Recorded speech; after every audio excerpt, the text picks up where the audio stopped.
But one of the things that keeps us on the farm and on the ranch is being stubborn. I mean, we don't give up easily, right? Whether it's snow, rain, sleet, hail, cold, warm, whatever, we're stubborn. And we also are creatures of habit. We learn from our parents, we learn from our grandparents. If you happen to be on a farm, you mentioned having parents, grandparents there on the ranch. You've heard them talk about this is the way we do it. This is the way we've done it for 3 generations or 6 generations or whatever. Some of those mindsets are really hard to change when it comes to adopting new technology.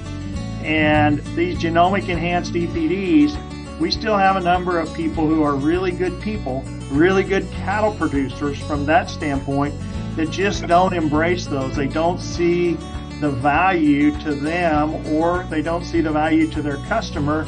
It appears to them as though somebody's come up with this new technology, this new genetic idea, and I'm expected to embrace it. And so getting it past that to a new generation and getting them to embrace it is a challenge. And Hey, it's Shaye, and you're listening to Casual Cattle Conversations, the podcast for cattle producers to explore new ideas that will help improve their overall management practices. Speaking of improving management, I want to encourage you to take a look at the lineup for the Q2 Rancher Mind events. These laid-back Q&A calls are between industry experts and fellow beef producers, and Q2 is all about labor challenges. I mean, we're talking how, when, and where to find the right help, when to integrate new technology onto your operation, and how to become a more efficient manager and leader overall. If you want more information on being a part of these producer-driven conversations, head to the show notes and click the link that'll take you straight to my website. With that, let's hear what our guest has to share with us today.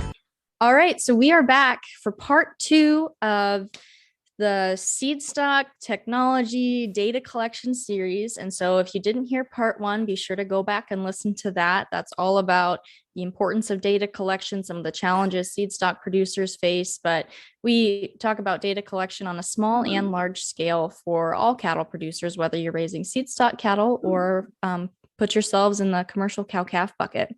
But today we're going to talk about the actual process of collecting data and how to make that more efficient. So we have Williams, Wes Chism, and Dr. Clint Rusk. And so we're excited to have them on. Clint is with us from the Shaye Association, and Ray and Wes are from Gallagher. I'm not going to make them all reintroduce themselves twice in one podcast because we are just splitting this episode, but be sure to go back and listen to part 1. So just diving right in to data collection. Ray, you have worked with a lot of producers, and can you kind of talk about how the data collection process has become so much more efficient today than even 5 to 10 years ago with the technology that's available? Well, what's great is the scale technology today is much different than it used to be, and much more intuitive and easy to run. You don't have to fuss with a lot of details other than just deciding what you want to know, and then the scales help us get all that information input into it. It used to be just weight and maybe average daily gain, but it's much more than that, right? So we've got traits, activities, and life data that we need to get into the system, and then that all becomes part of that original record for that animal throughout its life. And that can be drilled down into reports and into pieces that you can manage and look at and make good decisions on your operation.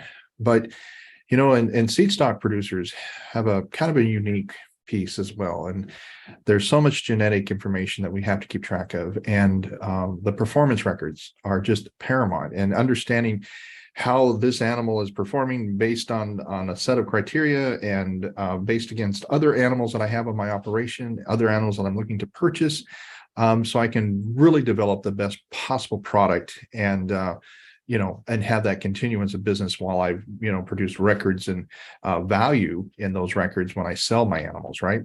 So, and I mentioned, the genetic piece, and working closely with associations as well is so important. And I'm hopeful that Dr. Rusk will kind of elaborate on that, and Wes as well. But these EPDs and EBVs, say that 3 times fast, to assess that genetic potential of those animals is so important. And but as I'm working animals, I want to be able to make observations and have the ability to enter it right into my equipment. So I don't have to resort it to memory or write it down on something that's going to get forgotten about, right? And if I'm making decisions about animals that I may have to come back and follow up on, the equipment allows me easily to make notes and alerts. So the next time I see that animal, I can really drill down and remember what I needed to know about that animal. And all the way up to the point of, a situation where I need to get rid of an animal. It's easy to keep track of it and keep moving through my process. So it keeps things efficient. And if I have folks working with me or that work for us, or children or whomever, the systems are easy to learn, right? And they're easy to help them do the same thing. So the standardization of my processes is established, and everybody is on the same page when it comes to making sure that things are entered correctly. And if they're not, the system helps me align my information up so it's easy to get back out and make good decisions on that. So yeah, but we just keep it as simple and basic as possible. But we always ask folks in the beginning, what do you want to know?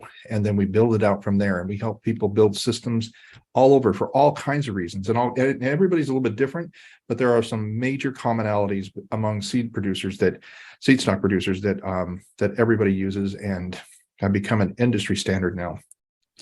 So with those, you talked about those major commonalities and probably very similar systems that you're putting in place for seedstock producers. Yeah.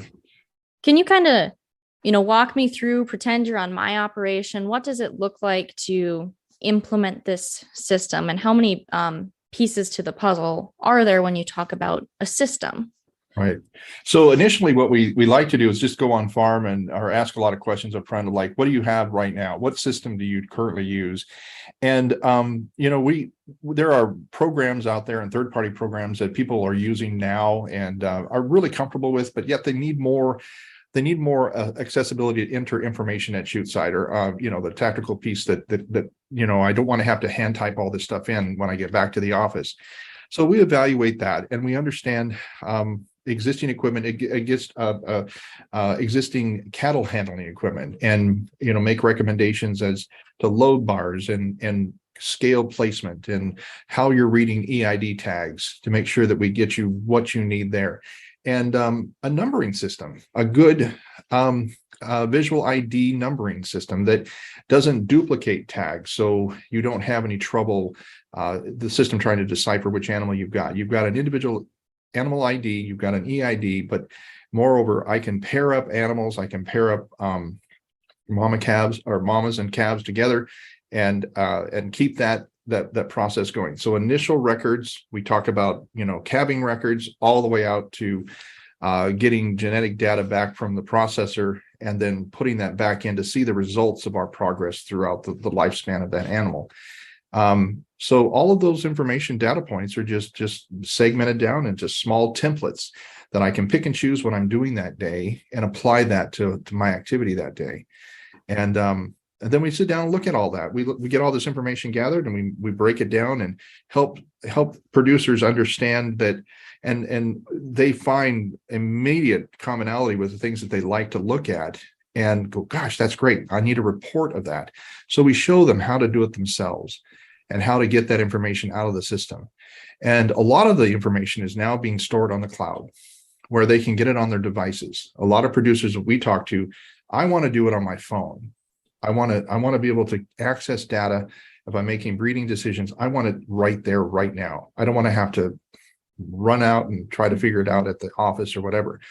So accessibility is what we talk about, the ease of input, and then at the end of the day, evaluating the data and helping them see shortcuts to get to the results that they're looking for.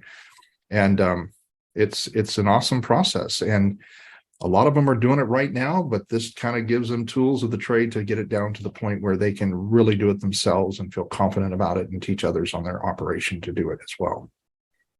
That's great. So, you're collecting all this data. How does that eventually get to the breed association? Like, what does that process look like? So Wes is working on some projects right now where we're working with breed associations, in the Shaye and Hereford, and of course the Angus Association, where as it is right now, the data comes into a database on the cloud, and you can easily download sessions and then import them into the breed associations right now. Eventually, what we see is a bit of a conduit between where I gather it at shoot side, and then I pick and choose the items that I want to import into the breed association and just hit the button and it goes. That's the whole idea. That's where we're headed. Mm-hmm. So the technology is, we're there. We're really close right now, but right now it is a two-step process where it comes in and goes back out into the breed association or the other third-party process that I've got. But it's all digital. It's not like taking handwritten records and typing them in and then redoing that. It's all digital. Yeah.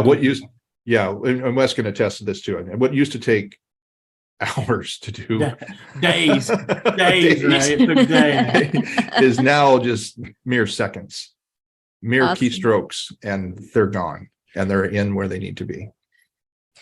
So Clint, let's talk about, what you see with seed stock producers. What are some of the challenges they face when it comes to getting data sent over and just data collection in general? Is there anything that you see on your end?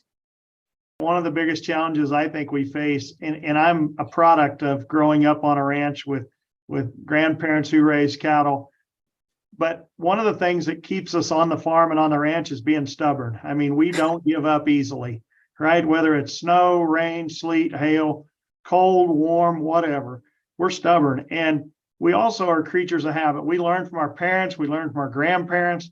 If you happen to be on a farm, you mentioned having parents, grandparents there on the ranch. You've heard them talk about, this is the way we do it. This is the way we've done it for 3 generations or 6 generations or whatever. Some of those mindsets are really hard to change when it comes to adopting new technology. And these genomic enhanced EPDs, we still have a number of people who are really good people, really good cattle producers from that standpoint, that just don't embrace those. They don't see the value to them, or they don't see the value to their customer. It appears to them as though somebody's come up with this new technology, this new genetic idea, and I'm expected to embrace it. Mm-hmm. And so getting it past that to a new generation and getting them to embrace it is a challenge. And we have some really large operations in the Shaye business that have several generations of family, and that some of the younger ones are starting to embrace and come along, but they've done it the same way for so long, it's hard to change, and changing the mindset. That's some of the biggest obstacles, I think, Wes, that I've seen us face. Handling the data, they're willing to do that. And if you can show them that there's a value to it, to their operation, I think they're willing to embrace. But getting them to make a change can sometimes be one of the hardest things we do. And it's really challenging to go into those operations, whether you're the youngest member of the family coming back or a salesman coming onto the ranch, to make the argument that, well, you guys need to do this different. Yeah. Because it has been a multi-generational operation. They've stayed in business. They've weathered the hardships. They've weathered the storms, and they're still there. So it's kind of, that mentality of it's not broke, don't fix it, becomes a challenge. Even to just to go from writing it on a feed sack to, collecting it shoot side with a touchscreen. Mm-hmm. But Wes, you said writing it on a feed sack. Well, at one point there was probably a generation that wasn't writing anything at all as far as data collection. Yeah. So, I'm someone who holds family legacy near and dear to my heart, right? I'm the 5th generation to be ranching on both sides of my family. Both my mom and dad come from strong ranching backgrounds. But when I talk to my grandparents about how did they grow up? How did their parents grow up? The pioneers, those founders, they were innovative too. So if we're going to hold on to anything about our legacy, I think we need to remember that absolutely. There's innovation. The pioneers were innovative. Yes, they were stubborn, but they still had to make changes to survive. Right. And they had success too. I mean, we act like all of a sudden now this new technology is the only way to be successful, but it's a blend, right? I mean, it's a blend of the old and the new.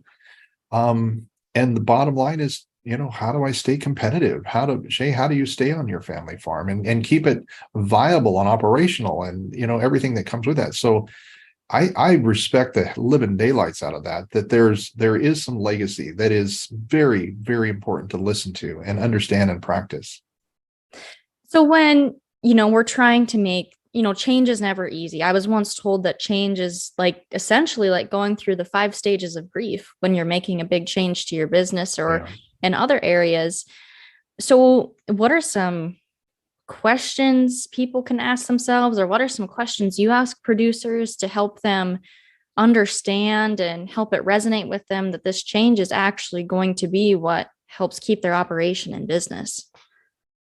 I think it's one of the things that I've heard over the last couple of years, and it actually ties back into something Dr. Rusk talked about in the last podcast, is labor, but time saving, labor saving.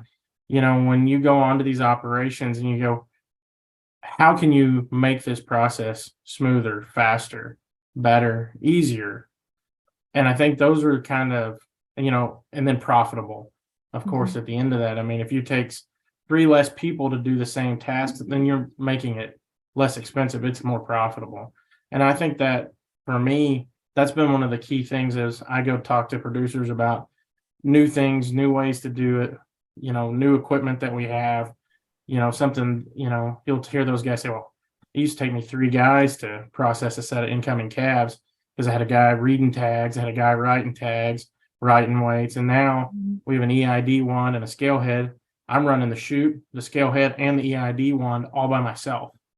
And I'm the one guy at the front of the chute now. I don't have all the extra hands running around. And I think for me, that's been one of the big takeaways. Yeah. We have people walk up in shows all the time, across the country when we, the big cattle shows. And one of the biggest things that they're looking for is, I just want my time back.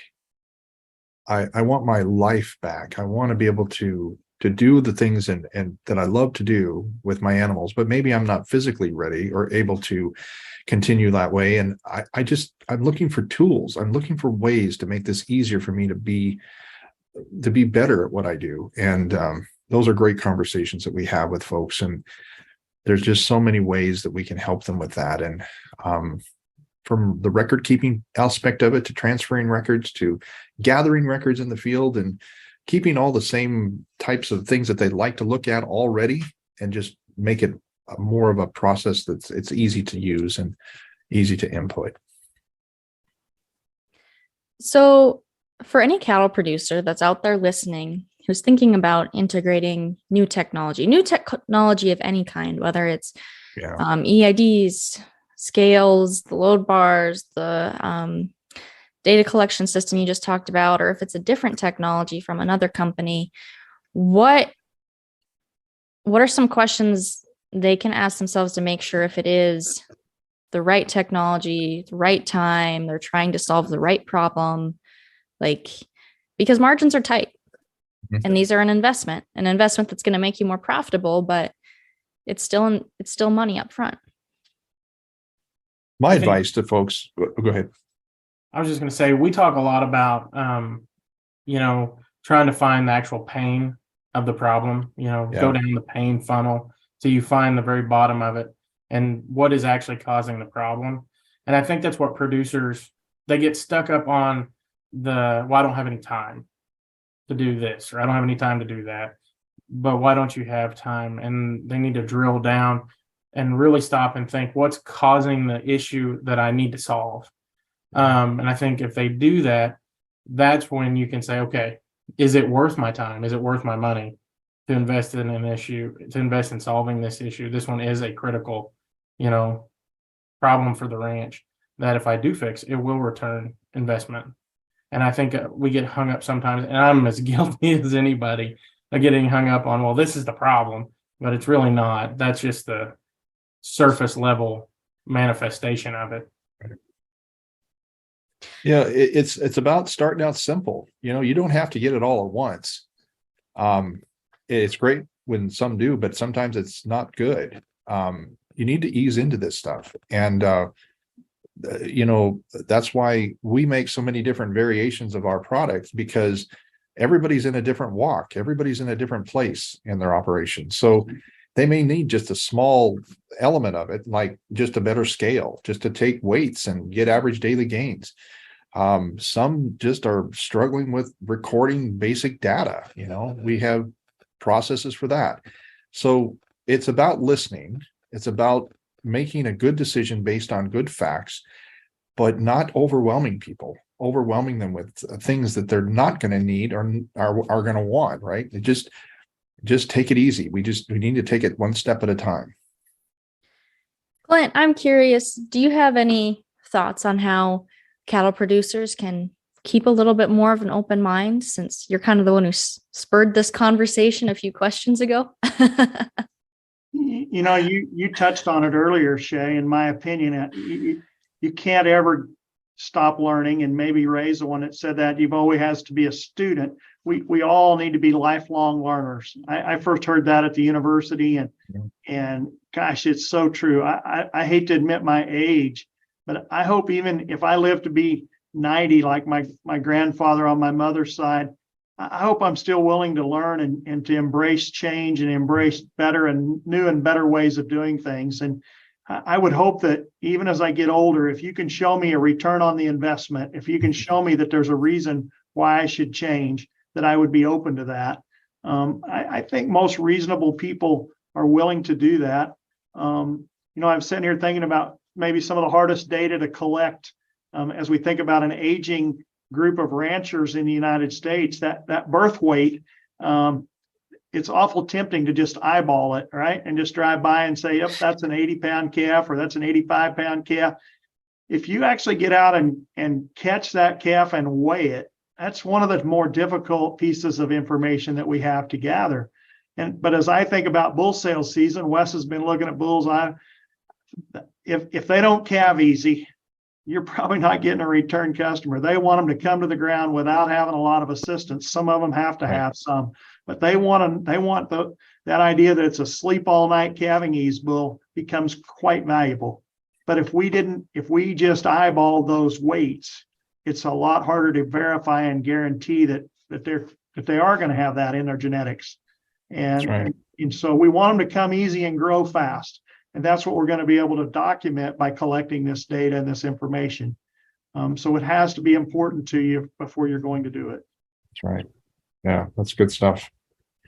Absolutely. So as we kind of wrap up part 2, you guys have you've talked about what the technology is, what it looks like to integrate it, and how to really keep an open mind about it. And you've also touched on, we're almost there, it's gotten so much better over the past 5 to 10 years, but it really is a much simpler process if you open up your minds, as far as from the moment you collect that data to getting it sent off to your breed association, or even just being able to analyze it if you're a commercial cow-calf producer and want to analyze it for your own records, and seed stock producers. What parting thoughts do you have for the audience out there after, we've had these conversations in part 1 and part 2 about data collection in the beef industry? It's not going to be easy. And we don't pretend to say that it's going to be easy. It's about making a conscious decision and being open to the challenge of learning a new thing, and taking it in steps. And there's a lot of people who are willing to help and just be there when you need us, be there when you need them, and just learning from each other and references, referrals from other people that are doing it really well and that are in the industry, that are working side by side with others. that have been successful at it. And this is their story, right? This is how I did it. And this is what I did. And it works really well for me. And I understand it better now. And it's taken time. It's a learning curve, right? So we don't pretend that it's just overnight, you got this. It takes time. But any effort that you make towards it is going to be worth your time. And we just need to come to the field with facts. This is what it does. This is how it returns. And not just, hey, look at this shiny new object. It's about return. It's about the return on investment. You know, Shaye, one of the things I think about in my lifetime that I've seen a tremendous change has to do with the number or the percentage of cattle now that are being harvested that grade choice or better. Mm-hmm. Some people talk about upper 2/3 of choice. We don't need to get that picky, in my opinion, but let's just say they need to grade choice or prime, right? That's where the money's at in the end part of this game that we work at, called the cattle business. Those carcasses that grade choice and prime are worth more money. Right. People are willing to pay more for it. Well, we have moved the needle, we being all the people along the line that help with data collection, raising cattle. We've moved the needle on this significantly in the last 10 years. There's a lot higher percentage of cattle now that are grading in those two upper categories in our quality grading system. Well, you think about back to when we first started gathering that information, marbling is something you can't see. Wes and I can look at a bull for 2 days and we can't tell how much marbling he has without ultrasounding him, right? Yeah. So we don't want to kill him and open him up. We want to see it with an ultrasound, and we want to gather that information so that we can make ultimately that most important change, maybe the most important one that we're working on, in my opinion. I don't have everybody believing that, but the ranchers, and there's a few of them that started ultrasounding 40 years ago. And I can tell you today, they're not having trouble selling their cattle, and they're getting premiums because they selected their females based on the ultrasound, not just their bulls. Right. And because they built those cow herds that are inherently good at producing calves with marbling, consequently now as they add a herd bull, they have it on both sides. And they're getting paid dividends. Their customers are getting paid dividends. I'm not saying ranching is any easier for them than it was before, but they're not having to deal with, oh my gosh, how am I going to sell these calves? Because there's a demand for them and a track record. I look at the demand that was created just through the time period in COVID. People started to really dig into cooking at home, right? So they started to learn about beef. And so the demand that Clint's talking about is absolutely real, and it's going to happen and continue to be that way because people got used to it, right? It was the COVID thing was bad, right? But at the same time, in the beef industry, people got savvy and they want it, and we've got to step up and be able to make those metrics work and do it profitably because they're willing to pay. Right. There's a lot of things we can do today with technology. We went and talked with some packers, and they're very familiar with trimming carcasses, and we believe that we can trim them genetically, and that's the right way to do it, is using cattle that take the outside fat off, but leave the taste fat, but take the waste fat off. Yeah. And when we can start doing that genetically instead of paying somebody to use a knife to do it, we're going to be way ahead. And I really think we're close to that right now. That's what drives me and gets me excited. Absolutely. Well, thank you, all three of you, for being on both podcast episodes and taking a lot of time out of your afternoon to visit with myself and create this content for the audience out there who's listening. I know they'll really appreciate it. And that's a wrap on that one, folks. Thank you for tuning in today and joining in on the conversation. Be sure to take this a step further and take the advice you learned and implement it on your operation. If you want to have a conversation about it, head over to my social media and send me a DM by following @CattleConvos and connecting with me there. Have a great day.